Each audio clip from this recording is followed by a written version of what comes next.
Les temps sont durs pour Enrico Macias.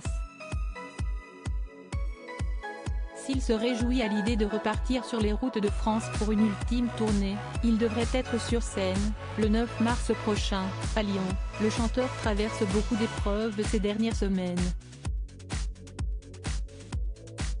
L'artiste, qui se dit ruiné mais heureux à la suite de l'arnaque qu'il a laissée sur la paille, perd coup sur coup ses proches.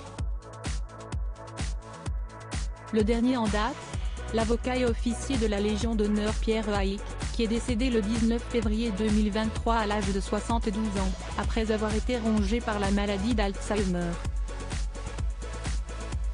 Pierre Haïk était un grand admirateur d'Enrico Macias. Il était devenu, avec le temps, comme un frère, notamment en conseillant le chanteur dans l'affaire Lantebanki. Le 24 février 2023, l'interprète de l'Oriental est allé rendre un ultime hommage à son grand complice avec le soutien de son fils Jean-Claude Grenassia. Ils se sont rendus, tous deux, aux obsèques de l'homme de loi, organisées au cimetière du Père-Lachaise de Paris, dans le 20e arrondissement.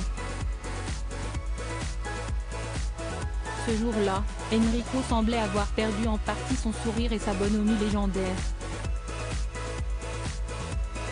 Perdre des biens matériels, ce n'est rien à côté de perdre des êtres chers. Perdre des biens matériels, ce n'est rien à côté de perdre des êtres chers, expliqua Enrico Macias, en janvier dernier, sur les ondes de la radio RTL. Le chanteur faisait certainement référence à tous les deuils qu'il a dû affronter. En 1965, son frère Jean-Claude mourait dans un accident de voiture. Il y a 14 ans, Siesti Suzy, la femme de sa vie, qui rejoignait les cieux. Né à Tlemcen en Algérie, papa de 4 enfants, Pierre Haïk était un véritable ténor du barreau, et grand spécialiste des dossiers politico-financiers médiatiques. Il avait notamment défendu notre ancien président de la République Nicolas Sarkozy, mais aussi l'homme d'affaires Serge Dassault ou encore Alexandre Benalla.